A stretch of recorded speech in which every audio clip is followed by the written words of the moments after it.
Hello friends! Today I have a very exciting video for you guys. It's actually going to be my first story time video, if you can even call it a story time. I'm going to tell you guys about the time I won my first writing contest. In middle school, I had no faith in myself that I could write. I thought I was a really poor writer, and I always didn't do the best in English class as I thought I would. I didn't score as high as I thought I would. I was just not really into English. I really doubted myself in English, and it wasn't one of my favorite subjects. So coming to high school, I really doubted myself in English. I had signed up for 3 honors classes, and I signed up for honors world history, honors geometry, and honors, what was the other class? Oh, it was AP biology. There we go. And I had a meeting with my counselor, and she told me, hey, you should take honors English 1. You scored really high on the entry exam in English. You should really take honors English. But I really doubted myself, and I looked to my parents. I remember saying I wasn't that comfortable. I didn't think I could meet up to the potential other students would show in an honors English class. So I turned down the offer, and I took regular English 1 my freshman year of high school. And let me tell you, I really wish I took honors English my freshman year. My teacher in English 1, she was such an angel. I love her so much, and I am so glad that I had her as my teacher for my freshman English class. But the class itself, the kids in that class just didn't care. And that wasn't the kind of vibe I was expecting. I ended up passing English 1 very easily with a solid A, and that helped me realize maybe I should try for honors English my next year. So I did. And I loved English 2 honors, and then I did AP English Language my junior year, and then I did AP English Literature my senior year. Now, I won this contest last year in my senior year of high school. I did not see it coming. My AP English teacher my senior year had us every quarter to enter a writing contest or to publish a written work to a newspaper or to any kind of place. I don't remember exactly. It was called an out-of-class experience kind of deal. For that quarter, it was the quarter going into Christmas break. I decided to enter the Young Writers competition in my county. I didn't enter it thinking I was going to win. I was sitting there and I was looking out my window and I was like, what do I write about? And then I saw the grass. And there was a drought in California at that time. There's actually still a drought in California, but the location in California where I used to live, there isn't a drought there anymore, really.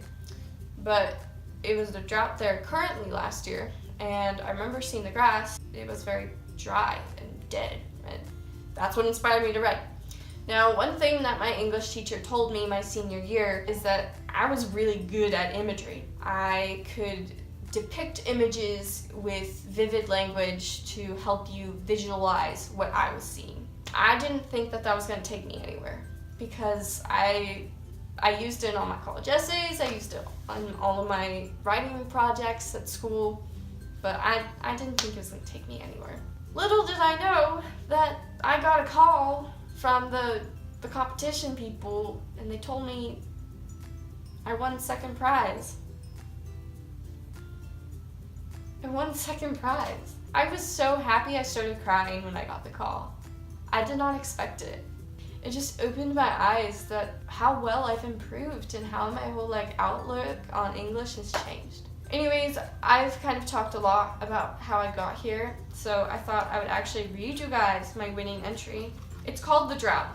If you hadn't guessed already from how I told you I got my inspiration from the grass outside. Basically, the gist of this story, you might want to know this ahead of time because some people don't get it when I first read it. This story is told through a young boy's perspective. Very young. The language is supposed to sound very young as well. Basically, this is a young boy's interpretation of an extreme drought. Obviously not the drought that was in California. I exaggerated the drought so much in this story. I'm gonna read for you guys now, so at the conclusion of my reading, I'll explain some extra little tidbits I think you guys might want to know. So here I go. Timothy, why don't you come up to the board and spell out your favorite color? A little boy perks his head up at the voice of his expectant teacher. Her red hair is pulled back in a tight ballerina bun, and her matching ruby lips are curled into a warm smile. Red. Red is the color of fire trucks.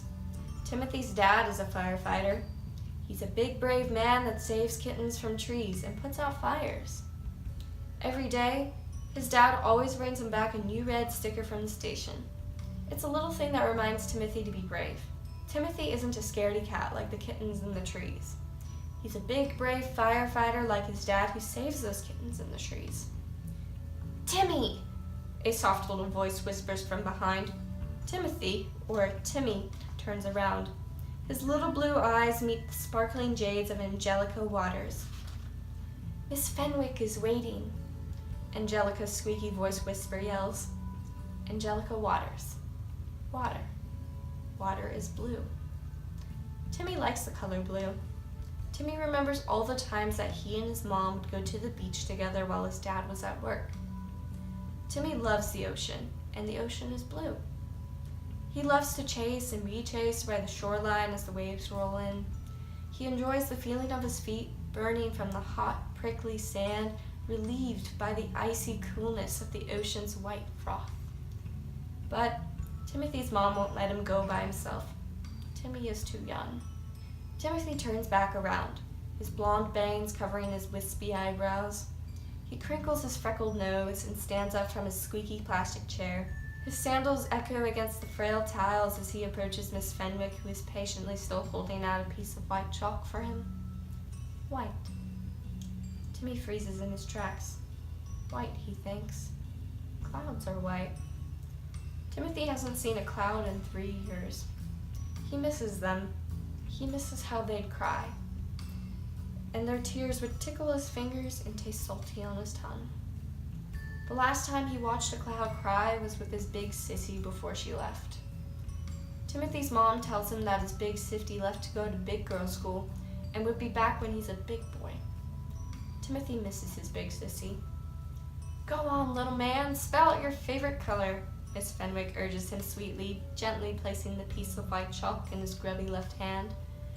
Timmy's little fingers curl around the piece of chalk as he nervously gazes at the slightly green chalkboard in front of him. Green. Timmy forgot about green. G, Timmy mumbles as the chalk screeches harmoniously against the ancient chalkboard.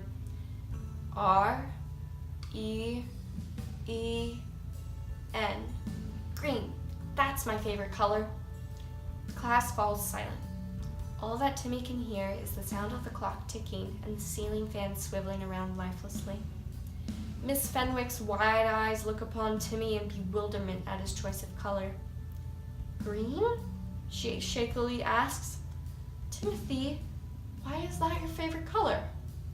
Unbeknownst to little Timothy, the spelling class had suddenly shifted into something much more. His bubbly eyes almost seemed to twinkle in the very moment. I like green because my mommy told me that in some places the grass is green, and the grass is green because the clouds crying to make it green. That's why I like green. The class giggles and claps for Timothy's bold answer. He smiles proudly and trots triumphantly back to his seat, thinking about the color green. Timothy doesn't remember a time when the grass was actually green. Every day, the parched yellow pieces of grass crackle under his little brown sandals. He would pull a fistful of the yellow strands from the dry ground, but the withering strands would disintegrate between his little fingers. Timmy doesn't understand why the sky is so happy. The sun smiles at him from behind the bare trees, but Timmy doesn't smile back. He wishes the clouds would come back and cry. When the clouds cry, it makes the grass green again. Timmy's mom tells him that the clouds are his big sissy's house, and that big sissy will bring them back when she comes home. Timothy doesn't want to wait that long. Big sissy will only come back when he's a big boy. He wants the clouds now. He wants to see the color green again. And that, my friends, is the conclusion of my winning entry.